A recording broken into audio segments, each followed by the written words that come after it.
चाहते हैं कि आज लगभग मदरसों के अंदर 2 लाख बच्चे पढ़ रहे हैं, तो कम से कम उनको फैसिलिटीज मिलनी चाहिए। आज शिक्षा का अधिकार सबको दे रहे हैं, जो बच्चे वहाँ पढ़ रहे हैं उनको अधिकार नहीं है क्या? मदरसों पर तकरार। नमस्कार, बहुत स्वागत है आपका। प्राइम डिबेट देख रहे हैं आप, आपके साथ में जेपी शर्मा। पूर्व मंत्री देवनानी ने भले ही ये मांग अब रखी हो, लेकिन मदरसा शिक्षा के औचित्य और मदरसे शिक्षा के मकसद को कितना हासिल कर पा रहे हैं, या यूं कहें कि शिक्षा के अलावा क्या मदरसे धार्मिक एजेंडे पर काम करने वाली संस्थाएं बने हुए हैं, इस पर बहस काफ़ी पुरानी है। मुसलमान मदरसों को अपने बच्चों की शिक्षा दीक्षा के लिए ज़रूरी मानते हैं, जबकि इसका विरोध करने वाले कहते हैं कि शिक्षा के लिए स्कूलों पर खर्च होने वाला बजट ही काफ़ी हद तक अपने उद्देश्यों को हासिल नहीं कर पा रहा, तो अलग से मदरसों के खर्चों का बोझ टैक्स पेयर पर क्यों हो। मुद्दा एक बार फिर गर्म है और इन सवालों पर फिर बहस छिड़ गई है कि क्या नए दौर में मदरसा शिक्षा औचित्यहीन हो गई है।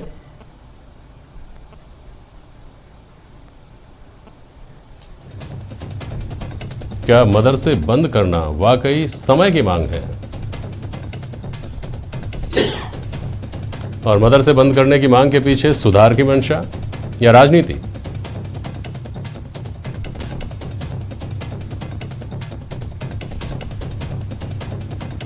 आजम खान साहब हैं हमारे साथ, मदरसा पैरा टीचर्स के संघ के अध्यक्ष हैं। आप पंकज मीणा जी हैं, भारतीय जनता पार्टी के प्रवक्ता। अरुण शर्मा साहब कांग्रेस के प्रवक्ता हैं, और महेश शर्मा जी हमारे साथ जुड़े हुए हैं, वरिष्ठ पत्रकार। बहुत स्वागत है आप सभी का। पंकज मीणा जी, पहले आपके पास आता हूँ, क्यों लगता है आपको कि मदरसे बंद हो जाने चाहिए?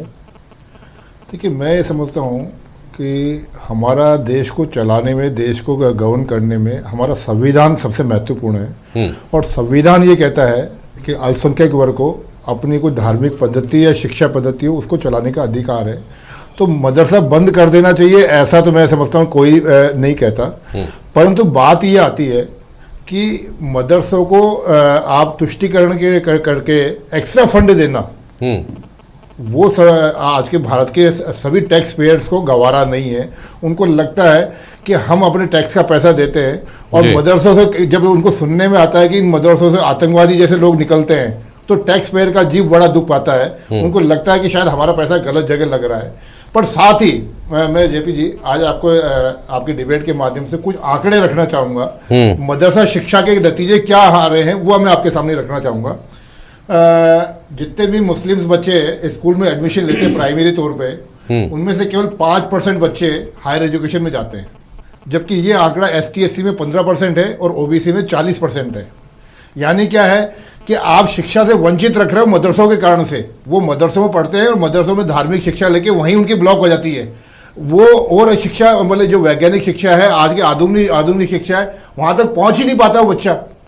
और यही कारण है कि जितना भी पढ़ा लिखा तबका है मुस्लिम वर्ग का, कोई शिक्षक है, कोई डॉक्टर है, कोई अधिकारी है, कोई IPS है, कोई IAS है, इनका किसी का बच्चा मदरसे में नहीं पढ़ता है। मदरसे में कौन पढ़ता है? केवल वो गरीब बच्चा, गरीब तबका, जिसको ये कठमुल्ला टाइप के लोग केवल गरीबी बनाए रखना चाहते हैं। आज स्थिति ये है कि इसमें कोई दो राय नहीं, देश के आंकड़े हमारे सबके सामने है कि मुस्लिम्स के अंदर सबसे ज्यादा गरीबी है, और उसका गरीबी का सबसे बड़ा कारण ये मदरसा शिक्षा है। और मदरसा शिक्षा भी क्यों?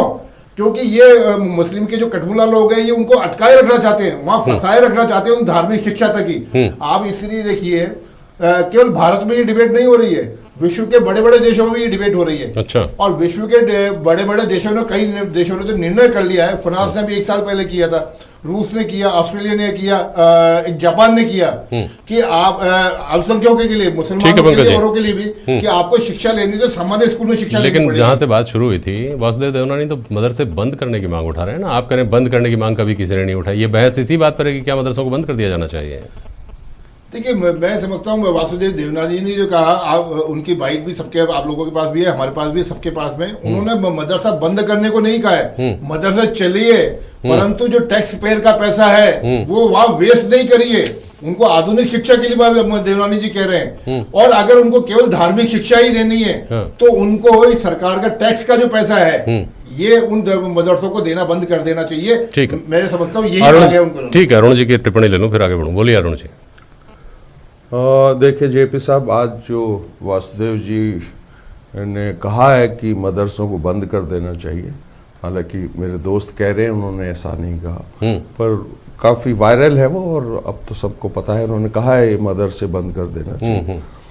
देखिए, हमको तो इनकी नीयत में हमेशा से ही शक रहता है और वो काफ़ी उजागर है भारतीय जनता पार्टी का कि चुनावों के आगे पीछे ये जो ध्रुवीकरण की, पोलराइजेशन की राजनीति है उसका सहारा इवेंचुअली ले लेते हैं। जब और कोई बात इनके पास कहने को नहीं होती तो ये इस पे आ जाते हैं। और वासुदेव देवनानी जी तो काफ़ी ज्ञानी आदमी हैं, उनके छींटे ज्ञान के पढ़ते रहते हैं। वो कह चुके हैं कि law of gravity actually Newton ने नहीं, ब्रह्मगुप्ता सेकंड ने उसका इन्वेंशन किया था। वो ये भी कह चुके हैं नमाज क्या होती है, वो तो एक सूर्य नमस्कार का प्रकार है एक्चुअली। इस तरीके की बातें वो करते रहते हैं। और अचानक अब ये मदरसा इसलिए ही छेड़ा गया है कि भारतीय जनता पार्टी इन पर्टिकुलर इन राजस्थान ये लगभग मुद्दा विहीन है। तो अभी तो चुनाव भी नहीं है ना अरुण जी, अगर ये आरोप लगाए इनके ऊपर जी कि साहब आप चुनाव के लिए, चुनावी फायदे के लिए, कोई उपचुनाव भी नहीं है, राज्यसभा के जो चुनाव होंगे उनमें ये मुद्दा नहीं रहेगा कि मदरसे बंद कर देने की बात पर लोग क्रॉस वोटिंग कर देंगे और इनको जिता देंगे। देखिए, ये जेपी साहब अभूतपूर्व जरूर है, लेकिन इस बार ये जो चुनाव का माहौल है ये समय से बहुत पहले उठा लिया गया है। अभी जो पिछले 1-1.5 महीने की घटनाएं हैं, जहां जहां भी चुनाव होने हैं, वो चाहे गुजरात हो, मध्य प्रदेश हो, राजस्थान हो, उसमें एक कॉमन सूत्र है, एक कॉमन तरीका है और देश बहुत खतरनाक स्थिति में ले जाया जा रहा है क्योंकि मुद्दों पे इनको जवाब देने में बहुत दिक्कत है। जिन मुद्दों पे ये सत्तारूढ़ हुए थे वो कुछ और हैं और अब ताजमहल की जमीन नीचे से खिसकाने की बात और ये सब चल रहा है। मेरे ख्याल में किसी भी आधुनिक राष्ट्र को जो विकास करना चाहता है इनसे बचना चाहिए और सचमुच एक इंक्लूसिव विकास होना चाहिए। जिस संविधान की अभी पंकज जी भी बात कर रहे थे कि संविधान सबसे ऊपर है, ये शाब्दिक सहानुभूति नहीं, ये सचमुच संविधान को मानना चाहिए। 75 साल पहले इस देश ने अपना मुस्तकिल तय कर लिया था कि यहाँ सर्व धर्म का सम्मान होगा। ये देश बात है, सर्वधर्म संभाव की जो बात है ना, वो संभाव की बात क्या तब होगी जब एक धर्म विशेष को कुछ सुविधाएं उनकी मान्यताओं के हिसाब से, उनकी परंपराओं के हिसाब से मानने की, करने की आज़ादी दी जाए। पहली बात तो आज़ादी दी जाए, सहूलियत दी जाए, फिर उस पर सरकारी खर्चे पे ये सहूलियत दी जाए, तो फिर सर्वधर्म संभाव की बात कहाँ आ जाती है? ये सवाल उठता रहता है बार बार। आजम साहब, इसका जवाब दीजिए। सर, पहले तो जेपी साहब मैं ये कहना चाहूँगा कि जो ये इस तरीके से स्टेटमेंट आते हैं शिक्षा पे, वो नहीं देने चाहिए क्योंकि ये एक तरीके से पूरी एक राजनीति साबित होती है। ठीक है। और जहाँ तक बात रही मदरसों की, तो जो मदरसे 3200 मदरसे हैं जो मदरसा बोर्ड से रजिस्टर्ड है, उसके अंदर आधुनिक शिक्षा दी जाती है और आधुनिक शिक्षा देने वाले हम मदरसा पैरा टीचर हैं। और मदरसों में अगर एक्स्ट्रा बजट की भी बात की जाए तो निःशुल्क पाठ्य पुस्तक है, मिड डे मील है और एक पैरा टीचर की सुविधा दे रखी है। तो ये तीन सुविधाएं दी हुई है जो एक सरकारी स्कूल में भी मिलती है। तो एक्स्ट्रा क्या दे दिया? बात तो वही है ना। तो इसको एक तरीके से मुद्दा बना के पेश किया जा रहा है। नहीं, ये नहीं है बात ये तो है ही। इसके आगे की बात ये है आजम साहब कि ये सब जब वहाँ उपलब्ध है जी, और वहाँ की हालत ये है कि हर जुलाई में प्रवेशोत्सव मनाए जाते हैं, बच्चों के घर जा जाके साहब पढ़ाओ, हमारे स्कूल में एडमिशन करा दो। आपका सरकारी स्कूलों की बात कर रहा हूँ ये जी। वहाँ के टीचर्स के ऊपर ये बोझ रहता है कि उनके स्कूल में बच्चे ही नहीं है, स्कूल टूट जाएगी, इस साल खत्म हो जाएगी, तो क्या होगा आगे? उस स्थिति में अलग से मदरसों की जरूरत क्यों? जी सर, माइनॉरिटी जो इलाके हैं ना, कई तो माइनॉरिटी इलाकों में स्कूलें नहीं है। ठीक है, ये सर्वे करवाना चाहिए, है ना। और जहाँ माइनॉरिटी स्कूल है, माइनॉरिटी में अगर कोई गवर्नमेंट स्कूल है तो सिर्फ वो एक ही स्कूल है जहाँ पे 1000 बच्चे एक साथ नहीं पढ़ सकते या जगह की शॉर्टेज रहती है। तो यही एक जो है सिस्टम चलाया गया था। तो मदरसों में आधुनिक शिक्षा है, तो एक तरीके से इसको आप सरकारी विद्यालय कह दीजिए। तो अच्छा, इसमें ये पॉलिटिकल मामला तो लाना ही नहीं चाहिए। जैसे पूर्व मंत्री साहब ने जो है कहा था कि भाई 5वीं के बच्चों की 40 रुपए फीस, एक 40 रुपए फीस माफ कर दी। राइट टू एजुकेशन का चल रहा है, और जो है अब तो 12वीं तक भी जो है शिक्षा फ्री हो रही है। तो बस एक एग्जामिनेशन फीस की बात आई, उसको भी मुद्दा बना दिया, उसको भी हेडलाइन बना दिया। तो ऐसा ये करना नहीं चाहिए, सही नहीं है। हाँ, ठीक है। शिक्षा है, देश है हमारा। मदरसों की जरूरत आप कह रहे हैं कि इसीलिए है कि माइनॉरिटी के जो इलाके हैं, जी। पहली बात तो माइनॉरिटी के इलाके हैं, उन इलाकों में स्कूलों की चूंकि कमी है, इसलिए मदरसों की जरूरत पड़ती है। तो ये तो जिम्मेदारी सीधी सीधी अरुण जी अभी आपकी हुई, और आपसे पहले फिर पंकज जी पर जाती है जिम्मेदारी। अरुण जी। जी हाँ, इसमें तो कोई शक है नहीं कि स्कूलों की कमी है। मुस्लिम समुदाय में काफी गरीबी की हालत है। नहीं, वो सब छोड़िए। ये बात है कि क्या माइनॉरिटी के इलाके जो ये बोल रहे हैं, मुस्लिम बहुल जो इलाके हैं, वहां पर स्कूलों की संख्या की कमी है क्या, जिसको पूरी करने के लिए मदरसों की जरूरत पड़ रही है? देखिए, हम उस एंगल से देखते मुझे नहीं लगता ऐसा है। हाँ, आप ज्यादा से ज्यादा आपको अभी बैलेंस करना है दोनों तरफ, इसलिए आप नहीं बोल पाएंगे। लेकिन मैं कहता हूं कि मुझे नहीं लगता है कि ऐसा है। अगर कोई तथ्य है तो हम में से जिसके पास हो वो रख सकता है। लेकिन आजम साहब, असली जो ऐतराज है वो इस बात पर उठाया जाता है कि वहां जो दीनी तालीम दी जाती है, वो जो धर्म की शिक्षा दी जाती है, उस धर्म की शिक्षा के लिए दूसरे धर्म के लोगों का कर, उनका टैक्स वो क्यों दिया जाए? जब किसी भी धर्म की शिक्षा के लिए ऐसा नहीं किया जा रहा, तो मदरसे में ही धार्मिक शिक्षा के लिए वो पैसा क्यों कोई दूसरे धर्म का आदमी दे? सर जो है थोड़ा सा मैं आपको याद दिलाना चाहूँगा कि जो है अलग अलग जो है विभाग हैं राज्य सरकार के, और उसमें एक संस्कृत जो है शिक्षा विभाग भी है। ठीक है, तो सर मैं किसी पे जो है ये बात, उर्दू पर किसने सवाल उठाया भाई साहब? उर्दू शिक्षा पर किसने सवाल उठाया? यूनिवर्सिटी में उर्दू डिपार्टमेंट है ना, स्कूलों में उर्दू पढ़ाई जाती है ना सर, उस पर किसने, क्या उर्दू और इस्लाम और मदरसा एक ही कर रहे हैं क्या? जेपी साहब, सवाल है बच्चों की आधुनिक शिक्षा का। हाँ। तो आधुनिक शिक्षा पे खर्च किया जा रहा है, मुझे ये बता दीजिए कहीं भी धर्म की शिक्षा पे कहाँ खर्च किया गया? मैंने आपको अभी 3 चीजें बताई। मुझे एक सवाल का जवाब दे दीजिए आजम साहब, एक सवाल का जवाब दे दीजिए। धार्मिक शिक्षा विहीन मदरसे की कल्पना एक व्यावहारिक कल्पना है क्या? ऐसा मदरसा जिसमें धर्म की शिक्षा नहीं दी जाएगी, जिसमें टेक्निक की शिक्षा दी जाएगी, गणित पढ़ाएंगे, विज्ञान पढ़ाएंगे, कंप्यूटर साइंस पढ़ाएंगे, रॉकेट साइंस सब पढ़ा देंगे, धर्म की शिक्षा नहीं होगी, यह व्यावहारिक है क्या? सर लेकिन सर जो है संविधान ने आजादी दी है, दूसरे इस पे रोक लगाने वाले। संविधान ने आजादी, संविधान तो चेंज भी होता रहता है, ये सवाल उठा देते हैं सवाल उठाने वाले के साथ। संविधान में संशोधन में भी होते हैं। संविधान तो जिस वक्त बना उस वक्त की जरूरतों के हिसाब से बना, आज जरूरतें बदल गई तो उसमें संशोधन हो रहे हैं। तो ये तर्क तो काम नहीं करता। मैं इस बात का विरोध नहीं कर रहा हूँ भाई साहब, जो सवाल उठ रहे हैं वो सवाल आप तक पहुंचा रहा हूँ, उनका जवाब है तो दीजिए, नहीं तो मैं आगे बढ़ूंगा। क्या धर्म की शिक्षा की कल्पना के बिना मदरसे की कल्पना नहीं की जा सकती क्या? अगर पढ़ाई ही एक मकसद है तो, अगर स्कूलों की कमी ही एक समस्या है तो? मदरसा जो शब्द है ये अरबी का शब्द है, और इसका मतलब ही शिक्षा होता है। और ये जो धर्म की शिक्षा है ये मैं समझता हूँ ये एक नैतिक शिक्षा है, और नैतिक शिक्षा होना जरूरी है। समझ में आ गई बात? यानी धर्म की शिक्षा तो मदरसों में जारी रहेगी ही रहेगी, उसके बिना मदरसों का कोई तुक नहीं बनता है, यही है ना बात का मतलब है आजम साहब? सर अब मतलब लेकिन अगर ये मतलब मतलब तो उसमें तो मैं किसी की रोक लगा नहीं सकता। लेकिन साहब नैतिक शिक्षा की अगर आप रोक लगा सकते हैं, अगर आपके पास तर्क है तो आप बिल्कुल रोक लगा सकते हैं। ये बहस खुली बहस है, आप अपनी बात कह सकते हैं जी, बोलिए। तो मैंने बताया ना आपको साहब, ये नैतिक शिक्षा है और नैतिक शिक्षा होनी ही चाहिए। क्या स्कूलों में नैतिक शिक्षा नहीं दी जाती क्या? आप ये कहना चाह रहे हैं क्या? स्कूलों में जो बच्चे पढ़ रहे हैं वो बिना नैतिक शिक्षा के आगे बढ़ रहे हैं क्या? ऐसा नहीं है। लेकिन सवाल ये उठता है पंकज मीणा जी कि आपको जो मदरसा शिक्षा को एकदम से बदल देने की, उसको तकनीक से सुसंपन्न बना देने की, उसको औचित्यपूर्ण बना देने की, ये बात अभी क्यों याद आई सर? सरकार तो आपकी भी रही थी, जिन्होंने सवाल उठाया वो 5 साल शिक्षा मंत्री रहे थे। निश्चित उस दौरान वो तमाम बदलाव क्यों नहीं कर दिए? निश्चित रूप से हमारी जब सरकार थी तब हमने इस पे काम किया था। परंतु देखिए, मदरसा शिक्षा का विरोध क्यों है, जैसा अभी आपने भी शर्मा जी जुड़ गए हमारे साथ। हाँ बोलिए।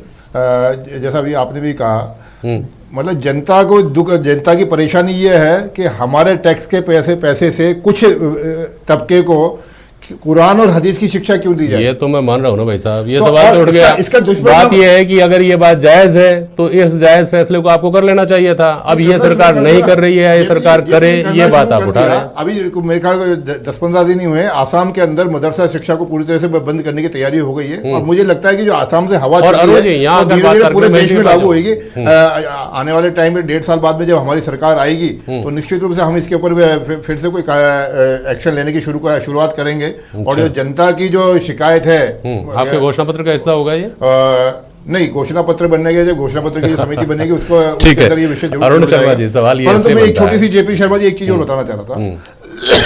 मदरसा शिक्षा का प्रभाव क्या हो रहा है मुस्लिम बच्चों के ऊपर ही, मैं वो बताना चाह रहा था। मैं आंकड़े लेके आया हूँ। बताइए। देश के अंदर सबसे कम लिटरेसी रेट है बिहार के अंदर, जहां सबसे ज्यादा मुस्लिम आबादी है। बिहार एक ऐसा राज्य है जहां 20% से अधिक मुस्लिम आबादी, पूरे देश में मुस्लिम आबादी 11% 12% है, बिहार में 20% से ऊपर आबादी है। और वहां सामान्य मतलब कॉमन है कि जो लिटरेसी रेट है वो 63% है, 63% है। और मुसलमानों की शिक्षा वो क्या है 42%, यानी सामान्य से 20% कम। ये मदरसा शिक्षा का प्रभाव है। ये आप जब तक इनको सामान्य विद्यालयों में नहीं भेजोगे, ये बच्चे सामान्य कैसे बनेंगे? तो या तो ये आप सामान्य इनको विद्यालय में मदरसा भेजें कुरान हदीस से या आप सीमित करना मदरसों को चाहोगे? सामान्य विद्यालय बना दें, दोनों में से एक ही रास्ता है कि निश्चित आप रूप उनको से- सामान्य कर दें, तो आप उनको निश्चित रूप सामान्य से आने करेंगे। वाले समय में आपको लेकिन वो मदरसों के सामान्य बारे न में हो पुनर्विचार पाए, करना पड़ेगा। वो इनको सामान्य न सामान्य हो विद्यालय पाए। एक बनाने मिनट की अरुण तरफ शर्मा जी, सामान्य शिक्षा देने की इसके तरफ बढ़ना लिए पड़ेगा। इसके लिए विपक्ष आपके ऊपर ये आरोप लगा रहा है कि आपने तो बाकायदा मदरसा बोर्ड का गठन करके उनको अपना पाठ्यक्रम तय करने की, उनको अपना सारा सिस्टम तय करने की आज़ादी दे दी, स्वायत्तता दे दी, वो भी उस वक्त जब देश में नई राष्ट्रीय शिक्षा नीति 2020 लागू हुई। अरुण जी, ये तो बिल्कुल नई नई बातें रोज नहीं, ये लाते नई हैं। बात नहीं है, ये तो तथ्यात्मक बात है, ये तो मैं बता रहा हूँ आपको। नहीं जेपी साहब, आप 2020 देखिए, में बाकायदा विधेयक बनाकर, उससे पहले एक प्रशासनिक आदेश से केवल मदरसा बोर्ड चल रहे थे, एक बोर्ड का बाकायदा एक्ट बनाकर 2020 में ऐसा किया गया। तो फिर देखिए- सिमिलरिटी लाने की, यूनिफॉर्मिटी लाने की, अपडेट करने की, जमाने के साथ चलाने की, वो बात तो कहाँ रह जाती है? मैं जी, आपको आवाज़ सुनाई दे रही है मेरी? बोलिएगा अगर आपको आवाज़ आ रही है तो बोलिए अरुण जी। हाँ देखिए, इसमें कोई शक नहीं आता है हूँ आपके पास, बोलिए अरुण जी।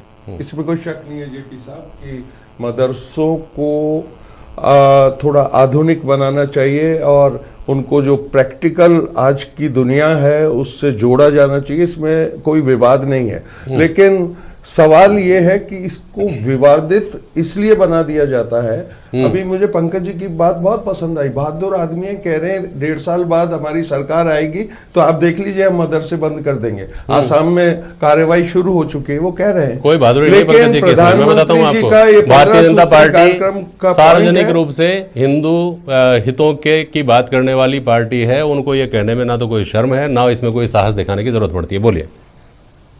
देखिए, अगर मैं कह रहा हूं और थोड़ी सी बहादुरी दिखाएं और ये संविधान को, हम तो जानते हैं संविधान की ये कितनी इज्जत करते हैं, उसमें बदलाव लाएं। ये आइस-पाइस चोरी छिपे जो बातें चलती हैं वो ठीक नहीं है। एक देश को मालूम होना चाहिए कि ये क्या करना चाहते हैं। पर मैं ये बता रहा हूं कि 457 करोड़ रुपया उत्तर प्रदेश सरकार का मदरसों का बजट है अलग से।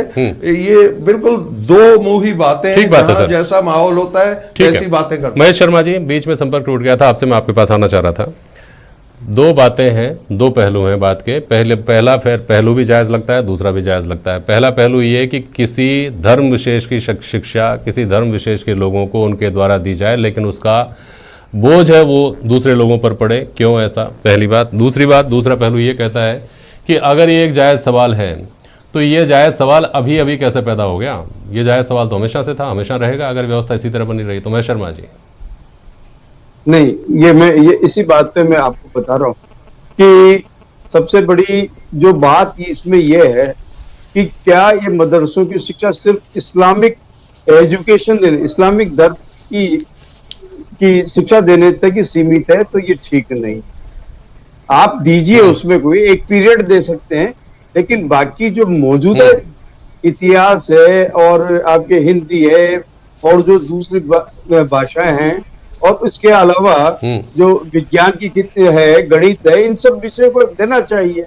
अब मकसद इसकी और किसी का अभी तक गौर नहीं किया। अब चूंकि सामने आ रही है तो इनको भी समय के हिसाब से बदल।